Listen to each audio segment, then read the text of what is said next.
No todas las prisiones tienen rejas. A veces, la peor celda es el silencio de una injusticia. Lo traicionó su mejor amigo, lo acusaron de un crimen que no cometió y lo humillaron frente a todos, incluso frente a la mujer que amaba. El mundo lo juzgó antes de que pudiera defenderse. Pero lo que nadie se esperaba es que ese mismo hombre volvería. Y no con odio en los ojos, sino con un plan impecable. Prepárate para un viaje marcado por superación, esfuerzo, vida difícil, traición, justicia. Una trama realista, llena de giros inesperados que va a tocarte por dentro.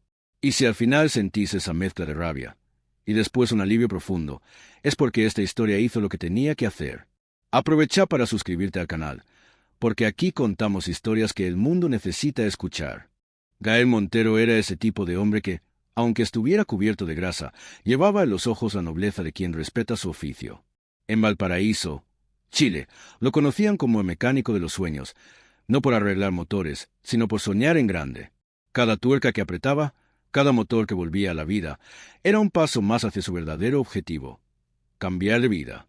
Vivía con sus padres en una casita sencilla del Cerro Alegre, pero se le iluminaban los ojos cada vez que hablaba de Luciana Castañeda. Ella no era solo su amor de infancia, era su norte, su motor, su futuro. Luciana era hija de un pequeño empresario que fabricaba piezas náuticas. Criada entre libros y barcos, tenía esa ligereza de quien ya conoce el mundo, pero decide quedarse donde realmente importa. La conexión entre ella y Gael podía parecer improbable para muchos, pero para ellos era la más real de todas. Los domingos, ella lo esperaba en la plaza central con empanadas de queso y una sonrisa que decía más que 1000 palabras. Él soñaba con un futuro a su lado, aun sabiendo que su apellido pesaba menos que el de ella. Pero a Luciana eso no le importaba. Le decía: «Tu esfuerzo me conmueve más que cualquier herencia». Una tarde cualquiera, la vida de Gael pareció volverse película. Le ofrecieron un puesto como técnico en mantenimiento aeronáutico en Sevilla. Un contrato tentador, concurso de especialización, alojamiento incluido y posibilidad de crecer. Sus ojos brillaron como los de un niño con juguete nuevo. «Es nuestra oportunidad, Luciana», dijo, apretando sus manos. «Voy a trabajar, a aprender, y volveré para pedirte que te cases conmigo. Como se debe».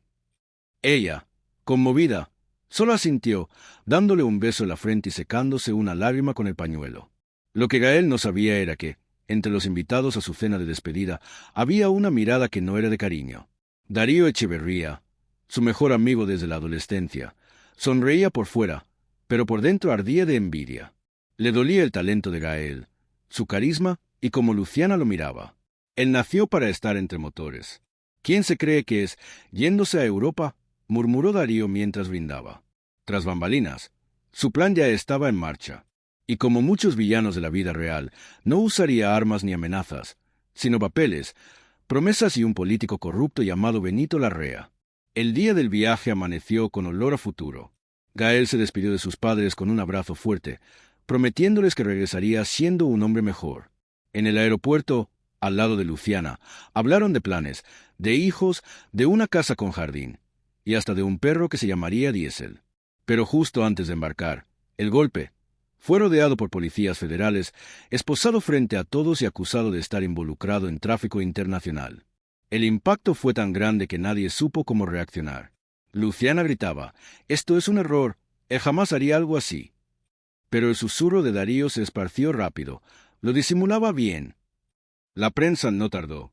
Los titulares sensacionalistas decían: «Chileno a punto de embarcar es arrestado por crimen internacional». Las redes sociales estallaron. Fotos suyas con Luciana se convirtieron en memes, y teorías conspirativas surgieron de la nada. La reputación que tanto le había costado construir se hizo trizas en minutos. Luciana intentó defenderlo, pero pronto notó que hasta su propio padre empezaba a dudar. El político involucrado juraba tener pruebas. Gael fue llevado a Santiago, y Luciana se quedó sola, con la imagen del siendo empujado dentro de una patrulla como si fuera un delincuente más. En la comisaría, Gael aún intentaba entender qué estaba pasando. «¿Yo? ¿Tráfico? Esto es una broma de mal gusto», gritó. Pero los agentes estaban fríos. Había documentos, grabaciones editadas y testigos comprados. Era una obra de teatro montada con perfección. Y en la celda, lo único que quedaba era el silencio. Un silencio cruel, denso, que resonaba con la traición de quien un día juró lealtad. Darío desapareció de los noticieros. A Luciana le recomendaron alejarse, y la familia de Gael, temiendo represalias, dejó de visitarlo. El tiempo, que antes traía esperanza, se volvió tortura. Los días se hicieron semanas, sin visitas, sin noticias. Las cartas que enviaba volvían sin abrir. Sus ojos, antes llenos de sueños, ahora estaban secos. En la celda, las paredes parecían cerrarse un poco más cada noche. Gael todavía recordaba el perfume de Luciana, la última frase que dijo: «Voy a hacerte feliz, solo espérame». Pero ahora ella estaba lejos. «Me quitaron todo», susurraba, «menos mi dignidad». Pero hasta eso, con el tiempo, empezó a desgastarse. Al fin y al cabo, hasta la fe tiene un límite cuando el mundo entero te da la espalda. Un domingo frío, la puerta de la celda se abrió. Un hombre mayor, de paso arrastrado y mirada aguda, entró con un libro de Dante Alighieri en la mano. «¿Lees?», preguntó. Gael lo ignoró. «Si no lees, vas a aprender. Porque para sobrevivir aquí, se necesita más que fuerza. Se necesita estrategia». Ese hombre se llamaba Mateo Balmaceda, un profesor universitario condenado por razones políticas, injustamente, que ahora veía en Gael una chispa que le recordaba a sí mismo. Ese día, sin saberlo, Gael dio el primer paso hacia la justicia. Pero el camino sería de sangre, lágrimas y silencio. En la prisión de máxima seguridad de Rancagua, el tiempo era el peor de los castigos. Allí dentro, la vida difícil alcanzaba otro nivel, y cada segundo se volvía una eternidad angustiante. Gael Montero, ahora conocido solo como el traidor del aeropuerto, perdió el derecho a su nombre, a su historia y hasta al mínimo trato humano. Fue golpeado por otros presos que creían en los titulares. La justicia, que debía protegerlo, se había vuelto una sombra lejana. Y la superación, que parecía posible al principio, se volvió una idea absurda, casi irónica, frente a lo que vivía cada día. El lugar olía a humedad, miedo y resentimiento. La comida se tiraba al suelo como si fueran animales. Los guardias se burlaban de sus sueños, reían de las notas que escribía para Luciana y rompían las cartas antes de enviarlas. «Olvida a esa mujer. Olvida la vida que tenías. Olvida quién eras», repetían. Gael, de rodillas, tragaba el llanto y escupía sangre. No por debilidad, sino por rabia. Rabia por la traición. Rabia por la injusticia. Rabia de sí mismo por haber creído tanto en todos. Durante los primeros meses, trató de no perder la cordura. Hacía flexiones, creaba rutinas mentales, contaba los días marcando un ladrillo agrietado en la pared. Pero el tiempo cobraba caro. Cada grito, cada humillación, mataba una parte de él. «¿Eres inocente?», le preguntaron una vez. Respondió: «Sí». Y el carcelero solo se rió, como si fuera el chiste del día. Las noticias del mundo exterior no llegaban. Y cuando llegaban, traían más dolor. Luciana se había alejado, el caso estaba cerrado, y nadie quería saber nada más de Gael Montero.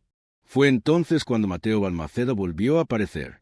Silencioso, con libros bajo el brazo y una mirada que lo analizaba todo. Era distinto a los demás. Tenía una calma extraña, casi molesta, y decidió que enseñaría a Gael, aunque él no lo pidiera. «Vas a salir de aquí», decía, pero no siendo el mismo que entró. Poco a poco, entre ejercicios de respiración y conjugación verbal, Mateo lo fue transformando. Gael aprendió inglés, francés, italiano. Estudiaba finanzas, filosofía, política, y lo más importante, aprendía sobre poder, sobre ese tipo de venganza que no grita, solo espera. Mateo contaba historias de reyes destronados que regresaron más fuertes. Hablaba de Napoleón, de Mandela, de Edmond Dantes. No se trata de destruir a quien te hizo daño, Gael. Se trata de hacer que ellos se destruyan solos. Aquellas noches se convirtieron en templos de aprendizaje. Y, en medio del caos, se encendió una chispa, la de la persistencia. Gael volvió a creer que existía algo más allá de esa celda, algo más allá del dolor. Y aunque el mundo allá afuera lo hubiese olvidado, él todavía podía construir un nuevo mundo, con nuevas reglas, un nuevo nombre y un nuevo rostro. Pero el destino no esperó demasiado para moverse. Durante un motín violento provocado por otro grupo de reclusos, el caos se apoderó del penal. Llamas, gritos, disparos. La seguridad cayó por algunas horas y, en medio del alboroto, Mateo empujó a Gael hacia un túnel antiguo que conocía desde los años 80. «Corre, no mires atrás», le dijo, entregándole un sobreenvejecido con un mapa y algunas instrucciones. Cuando Gael dudó, Mateo solo dijo, «Ya cumplí mi papel». Fue la última vez que se vieron. Y en ese instante, Gael comprendió el valor de un verdadero maestro. Huir fue apenas el primer paso. Con el mapa en mano y la cabeza llena de códigos, Gael caminó durante semanas entre pueblos y montañas hasta llegar a una finca abandonada cerca del lago Ranco. Allí, dentro de una vieja construcción de piedra, encontró una caja de hierro. Al abrirla, sus ojos se agrandaron. Títulos, joyas, oro y pasaportes con nombres falsos. Mateo lo había dejado todo preparado. Ahora te llamarás Esteban Herrera. Tendrás lo necesario para empezar. Pero recuerda, el poder no está en el dinero, está en cómo lo usas. Con la fortuna escondida y la mente afilada, Esteban comenzó su reconstrucción. Cuidó su cuerpo, su apariencia, sus gestos. Cambió la forma de hablar, de caminar, de mirar. Contrató especialistas que jamás supieron su verdadero nombre. En pocos meses, era irreconocible. Pero por dentro, seguía siendo Gael, el hombre traicionado, el hombre que luchaba por justicia, el hombre que nunca olvidaría el dolor de haber sido abandonado, y que ahora, con la paciencia de un jugador de ajedrez, preparaba el primer movimiento de una venganza silenciosa e implacable. Los primeros viajes a Europa fueron estratégicos. Cursos breves, negocios simulados, apariciones en eventos discretos.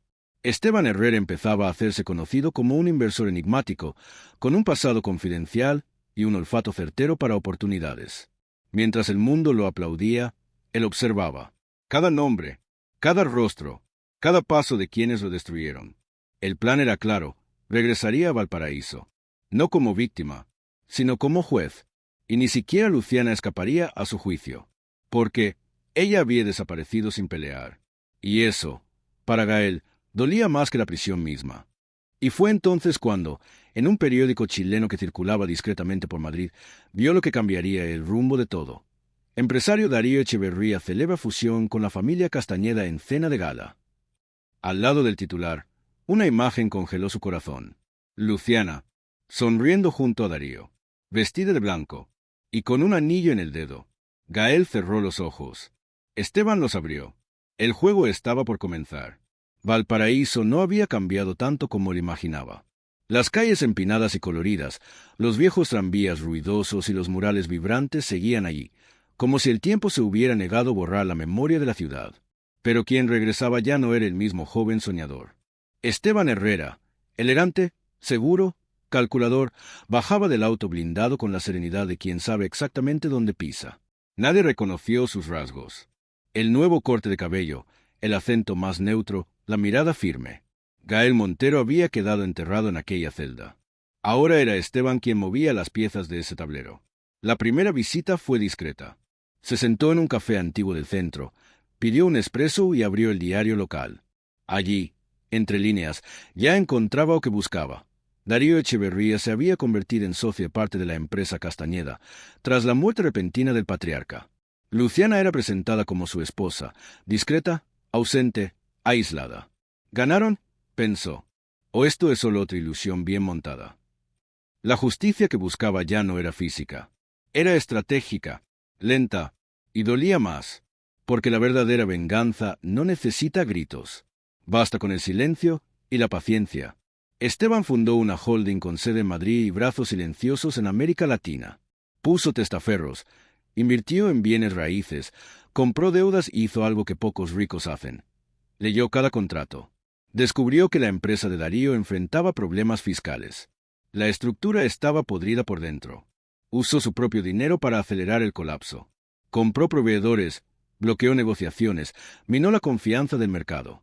Con cada golpe financiero, sentía que parte del dolor que cargaba se iba transfiriendo. No es venganza, se decía. Es justicia disfrazada de inteligencia. Mientras las acciones se desplomaban, él se acercaba sin ser visto. Una cena benéfica por aquí, una inversión prometedora por allá.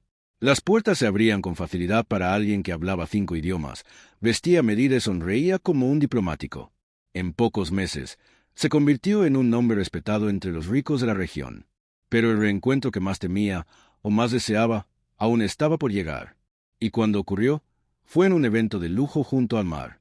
Luciana bajó las escaleras con un vestido azul marino y el cabello recogido con perlas. Esteban se quedó inmóvil.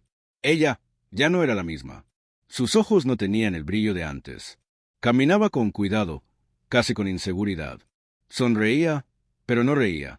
Cuando sus miradas se cruzaron, el mundo pareció quedarse en silencio. «Buenas noches», dijo ella, sin reconocer al hombre frente a ella. «Esteban Herrera», respondió él, con un apretón de manos firme.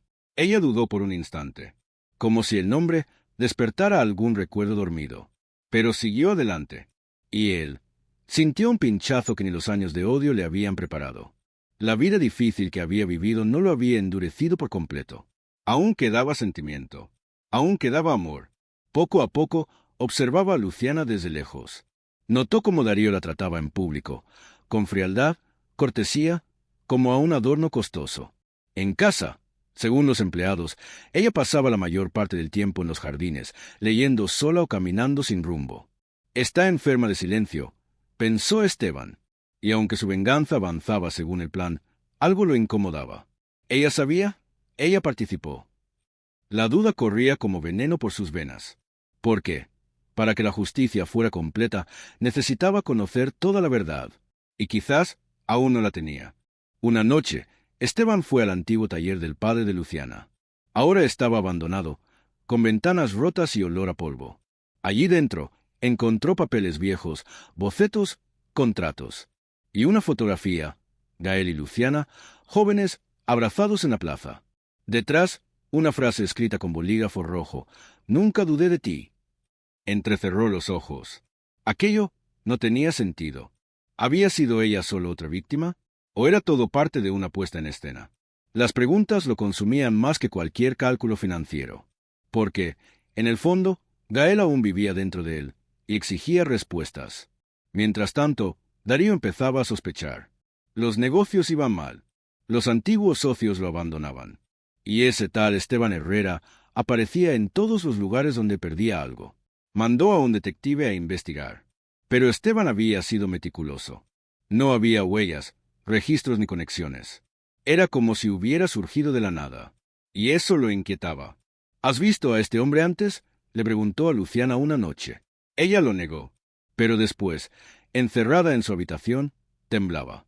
Esos ojos ya los había visto. Y en el fondo, algo dentro de ella le decía: Gael estaba vivo. Días después, Esteban fue a la casa de los Castañeda fingiendo interés en una alianza social. Fue recibido con cortesía por Darío, pero al ver a Luciana, algo cambió. Ella lo miró fijamente, como quien ve a un fantasma. «Perdón, ¿nos conocemos de algún lugar?», preguntó. Él sonrió. «Tal vez de otra vida». Los dos se quedaron en silencio, un silencio que gritaba. Y esa noche, al verla llorar sola en el jardín, sosteniendo la misma foto que la había encontrado en el taller, Esteban sintió, por primera vez, que su plan quizás no era tan simple. Tal vez la venganza no bastaba. La duda corroía a Esteban más que el deseo de venganza. Observaba a Luciana constantemente. Sus gestos, sus silencios, sus sonrisas forzadas. Había algo en ella que no encajaba con la idea de una cómplice. Una tarde, en una exposición de arte que rendía homenaje al padre de Luciana, ella se apartó discretamente del salón y fue a una sala vacía. Esteban la siguió. Sin saber que él estaba cerca, ella susurró para sí misma, mirando un retrato de su infancia. «¿Por qué no volviste, Gael?». «Yo te esperé». El corazón de él se detuvo. Esa frase lo cambiaba todo. Días después, logró hablar con el jardinero de la antigua casa de la familia. Un hombre mayor, de mirada triste. «Ella nunca te olvidó», dijo, «pero la amenazaron. Le dijeron que si intentaba defenderte, su padre lo pagaría caro. Y cuando el viejo tuvo el infarto, ella se cayó para siempre». Esteban sintió un nudo en la garganta. La justicia que tanto buscaba ahora se mezclaba con una culpa inesperada. Luciana no lo traicionó, fue traicionada junto a él. Sufrió en silencio. Y aunque vivía al lado del hombre que destruyó sus vidas, todavía cargaba el amor como una cicatriz abierta. En una visita social al hospital infantil financiado por su fundación, Luciana lo volvió a encontrar. Estaban solos unos minutos en una ala vacía. «Me recuerdas a alguien a quien amé mucho», dijo ella, con la voz entrecortada. «Alguien que fue injustamente acusado y que todos olvidaron». Él la miró con intensidad. Y si ese alguien no hubiera sido olvidado, solo se estaba fortaleciendo en silencio. Luciana lo miró, desconcertada. Por unos segundos, el mundo desapareció. El pasado y el presente se fundieron en una sola mirada. Y allí, sin decir nada, ella lo supo. Y lloró. Luciana no gritó, no preguntó. Solo lloró. Dijeron que eras culpable. Y después, que habías muerto. Me obligaron a callar, a casarme, a sonreír, a fingir que no dolía. Esteban le tocó el hombro. Ya no tienes que fingir. Pero tampoco le reveló quién era. No todavía. Quería justicia. Y para eso necesitaba pruebas, no solo sentimientos. Desde ese día, ella comenzó a colaborar. Entregó documentos que demostraban que su padre había sido presionado. Mostró correos, grabaciones, incluso notas escondidas que ella escribía para no perder la cordura. Un día él volverá, decía una de ellas. Con las pruebas en mano, Esteban organizó el momento perfecto para actuar. La oportunidad llegó con el gran baile de gala benéfica organizado por Darío, un intento desesperado por limpiar su imagen frente a los empresarios locales. El salón estaba lleno de periodistas, políticos, empresarios y rostros conocidos de la élite. Esteban llegó impecable, de traje oscuro, acompañado por un asistente y una carpeta. Luciana, en silencio, lo observaba desde lejos. Sabía lo que venía, y por primera vez en años, sentía que la justicia estaba cerca, y que la venganza tendría nombre y rostro. A mitad de la noche, mientras Darío daba un discurso pomposo sobre honestidad y crecimiento empresarial, Esteban subió discretamente al escenario. La música se detuvo. Todos los flashes se dirigieron hacia él. Perdón por interrumpir, pero creo que esto les va a interesar. Entregó la carpeta al maestro de ceremonias. En la pantalla gigante comenzaron a aparecer documentos, grabaciones, transferencias ilegales, manipulaciones de contratos y fotos antiguas de Darío junto al político corrupto que incriminó a Gael. El salón estalló en murmullos. Y entonces, la última revelación, el certificado de defunción falso de Gael Montero. No murió. Está entre ustedes, dijo Esteban, mirando al público. Y hoy, limpia su nombre. En ese momento, Luciana se puso de pie. Gael, ¿eres tú? Los invitados se miraron entre sí, paralizados. Darío intentó huir, pero fue detenido por 2 agentes federales que ya estaban preparados. El plan de Esteban lo contemplaba todo, incluso el arresto en vivo. Luciana corrió hacia él. «Has vuelto».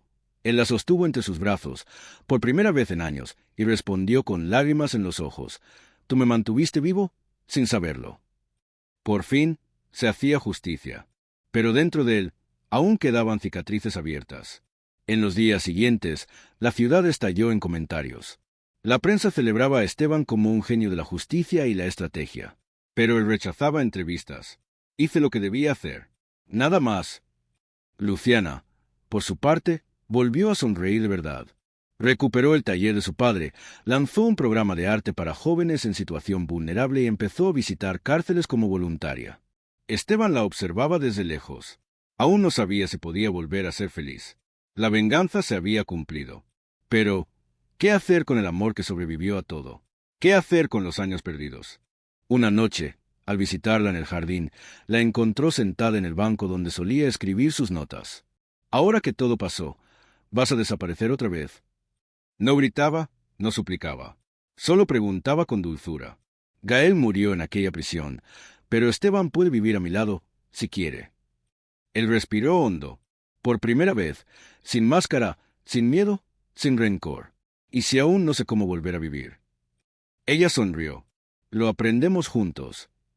Él dudó, pero sabía que el tiempo de la venganza había terminado. Ahora comenzaba un nuevo capítulo. Un capítulo que, quizás, implicara sanar. Pero sanar, igual que hacer justicia, no sucede de un día para otro. Requiere entrega, esfuerzo y, sobre todo, valor para volver a empezar. Esteban lo sabía. Y aunque sus pasos eran inciertos, había algo distinto esta vez. Luciana caminaba a su lado. Y aunque su historia estuvo marcada por dolor, traición y silencios, ahora había espacio para la reconstrucción.